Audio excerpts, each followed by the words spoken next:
Hi friends, వానరులు అనగానే మనకు గుర్తొచ్చేది రామాయణం. రామాయణంలో వానరులు ఎంతో ముఖ్య పాత్ర పోషించారు. శ్రీరామునికి సహాయం చేయడం కోసం బ్రహ్మ వానరులను సృష్టించాడు.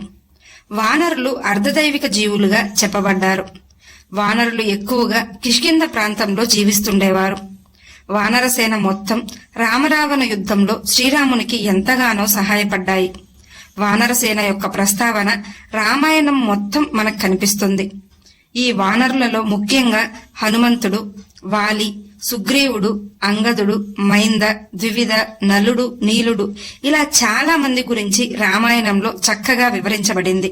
అయితే రామాయణంలో శ్రీరాముడు దేహం వదిలిన తర్వాత వానరులు ఏమయ్యారు, వానరసేన మొత్తం ఏమైంది, ఆ తర్వాత ఏ ఇతిహాసాలలో వానరసేన యొక్క ప్రస్తావన కనపడుతుంది, ఇప్పటికీ వానరులు జీవించి ఉన్నారా, జీవించి ఉంటే ఎక్కడ ఉన్నారు, అయితే మహాభారతంలో వానర సైన్యం ఎందుకు వచ్చింది, అలాగే వానరులు ఎవరిపై పగదీర్చుకోవడానికి వచ్చారు, ఇలాంటి సందేహాలన్నింటికీ సమాధానాలు ఈ వీడియోలో తెలుసుకుందాం. వీడియో చూస్తున్న వారిలో ఎవరైనా శ్రీరాముని భక్తులు ఉన్నట్లయితే జై శ్రీరామ్ అని, అలాగే జై హనుమాన్ అని తప్పక కామెంట్ చేయండి. అంతకంటే ముందు ఎవరైనా మన ఛానల్ ని ఫస్ట్ టైం చూస్తుంటే ప్లీజ్ సబ్స్క్రైబ్ చేసుకోండి. అలాగే ఈ వీడియోని తప్పకుండా లైక్ చేయండి. మీ ఒక్క లైక్ మాకెంతో సపోర్ట్ నిస్తుంది. వానరులు కిష్కింధలో నివసిస్తుండేవారు. వాలి కిష్కింధ రాజ్యాన్ని పరిపాలిస్తుండేవాడు. వాలి సోదరుడే సుగ్రీవుడు. వాలి మహాబలవంతుడు. వాలికి ఉన్న వరాల కారణంగా వాలి ఎవరితో అయితే యుద్ధం చేస్తాడో ఆ ప్రత్యర్థి నుండి సగం బలం వాలికి వచ్చేస్తుంది. ఆ విధంగా వాలి అత్యంత బలవంతునిగా తయారయ్యాడు. శ్రీరాముడు వాలిని చంపిన తర్వాత సుగ్రీవుణ్ణి కిష్కింధకు రాజును చేసి వాలి కుమారుడైన అంగదుణ్ణి యువరాజుగా పట్టాభిషిక్తుణ్ణి చేస్తాడు. హనుమంతుడు శ్రీరామునికి సేవలు చేసుకుంటూ ఎల్లప్పుడూ రామనామ స్మరణలోనే జీవించాడు. సీతమ్మను అపహరించిన రావణుడు తీసుకెళ్లి లంకా రాజ్యంలో అశోకవనంలో ఉంచాడు. వానరులు సీతమ్మను వెతకడంలో ఎంతగానో సహాయం చేశారు. హనుమంతుడు సీతమ్మ వద్దకు వెళ్లి ధైర్యం చెప్పి తిరిగి వచ్చి శ్రీరామునికి సీత జాడ తెలియజేశాడు. రామరావణ యుద్ధంలో కూడా వానరులు రావణ సైన్యాన్ని ఎంతగానో నాశనం చేశారు. వానరుల సహాయం వలన శ్రీరామునికి రావణునితో యుద్ధం కొంతవరకు సులభమైంది. రావణుణ్ణి వధించిన తర్వాత వానరులందరూ శ్రీరామునితో పాటు అయోధ్యకు వచ్చారు. తర్వాత వానరులు మళ్లీ తిరిగి కిష్కింధకు చేరారు. హనుమంతుడు మాత్రం సీతారాములకు సేవ చేసుకుంటూ అయోధ్యలోనే జీవించాడు. సుగ్రీవుడు, జాంబవంతుడు, అంగదుడు అలా మిగిలిన వానరులందరూ తిరిగి కిష్కింధకు వచ్చారు. ఆ తరువాత రామాయణంలో చివరిలో వానరుల ప్రస్తావన మళ్లీ కనిపిస్తుంది. శ్రీరాముడు తన కర్తవ్యం పూర్తయి భూమిని వదిలి వెళ్లాల్సిన సమయం వచ్చిందని యముడు చెప్పగానే దేహం వదిలేయాలని నిర్ణయించుకుంటాడు శ్రీరాముడు. హనుమంతుని భక్తికి మెచ్చిన శ్రీరామచంద్రుడు హనుమంతునికి చిరంజీవిగా వరం ప్రసాదిస్తాడు. అందుకే హనుమంతుడు ఈనాటికి జీవించి ఉన్నట్లు మన పురాణాలలో చెప్పబడింది. శ్రీరాముణ్ణి ఆరాధించే ప్రతి ప్రదేశంలోనూ హనుమంతుడు భక్తుల కష్టాలను తీరుస్తూ అక్కడే ఉంటాడు. హనుమంతుడు రామనామ స్మరాన్ని ప్రతి నిత్యం స్మరిస్తూ ధ్యానం చేస్తుంటాడు. ఇక మిగిలిన వానరుల విషయానికి వస్తే శ్రీరాముడు సరయూ నదిలో దేహం వదిలే సమయంలో సుగ్రీవుడు కూడా అక్కడికి వస్తాడు. ఆ తర్వాత కొంతకాలానికి అంగదుణ్ణి కిష్కింధకు రాజును చేసి సుగ్రీవుడు కూడా మరణిస్తాడు. రామాయణం చివరిలో వానరులు కిష్కింధలోనే జీవిస్తుండేవారు. ఆ తర్వాత ద్వాపరయుగంలో కూడా వానరుల ప్రస్తావన ఉంది. అయితే మహాభారతంలో వానర సైన్యం ఎందుకొచ్చింది, అలాగే వానరులు ఎవరిపై పగదీర్చుకోవడానికి వచ్చారు, హనుమంతుడు, జాంబవంతుడు, ద్వివిధ లాంటి వానరుల ప్రస్తావన మనకు కనపడుతుంది.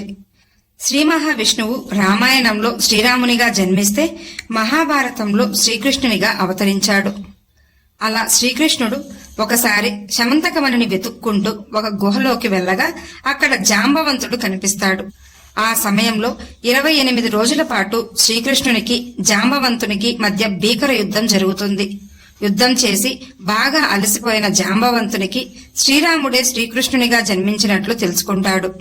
శ్రీకృష్ణుణ్ణి జాంబవంతుడు క్షమించమని వేడుకుంటాడు.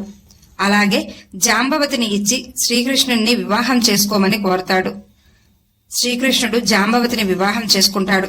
వారికి కలిగిన కుమారుడే సాంబుడు. ఈ విధంగా వానరులలో ఒకడైన జాంబవంతుని ప్రస్తావన మనకు మహాభారతంలో కనిపిస్తుంది. మహాభారతంలో హనుమంతుడు కూడా కొన్ని సందర్భాలలో కనిపిస్తాడు.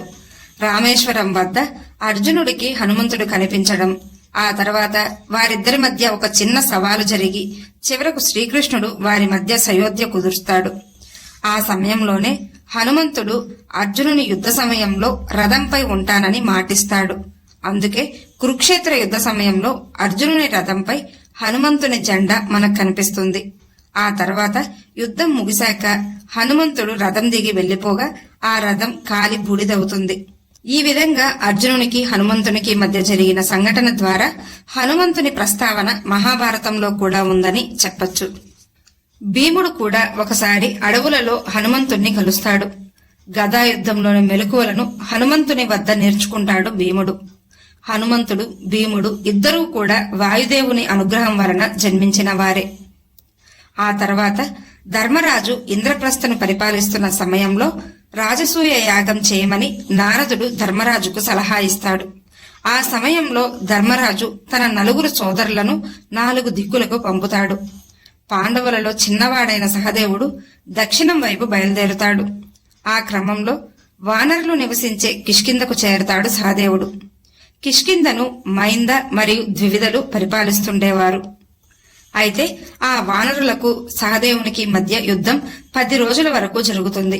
మైంద ద్వివిదలను సహదేవుడు ఓడిస్తాడు. ఆ తర్వాత వారు సహదేవునికి బహుమతులు ఇచ్చి పంపుతారు. ఈ విధంగా వానరులైన ద్వివిద మరియు మైందల ప్రస్తావన మనకు మహాభారతంలో కనపడుతుంది. ఆ తర్వాత వానరులు కురుక్షేత్ర యుద్ధంలో ఎక్కడా పాల్గొనలేదు. ద్వివిద నరకాసురునికి స్నేహితుడు. శ్రీకృష్ణుడు నరకాసురుణ్ణి వధించాడన్న కోపంతో శ్రీకృష్ణునిపై పగ తీర్చుకోవాలనుకుంటాడు. కొండలను, చెట్లను కూల్చేస్తూ ఉంటాడు. వానర రాజైన ద్వివిద తన స్నేహితుడైన నరకాసురుణ్ణి శ్రీకృష్ణుడు చంపాడన్న కోపంతో యజ్ఞ యాగాదులు చేస్తున్న ఋషులను హింసించాడు. అలాగే గర్వంతో స్త్రీలను బంధించాడు. దాంతో విషయం తెలుసుకున్న బలరాముడు ద్వివిదతో యుద్ధం చేస్తాడు. తన నాగలితో ద్వివిదను వధించాడు బలరాముడు. ఈ విధంగా వానరులు రామాయణం తర్వాత మహాభారతంలోనూ మనకు కనపడతారు. ఆ తర్వాత కూడా అంటే ఈ కలియుగంలోనూ వారి వంశంకు సంబంధించిన వాళ్ళు ఉన్నట్లు చెప్తుంటారు. ఈ వీడియో మీకు నచ్చినట్లయితే లైక్ చేయండి, షేర్ చేయండి, అలాగే సబ్స్క్రైబ్ చేసుకుని పక్కనే ఉన్న బెల్ ఐకాన్ ని ఆన్ లో ఉంచుకోండి. Thanks for watching.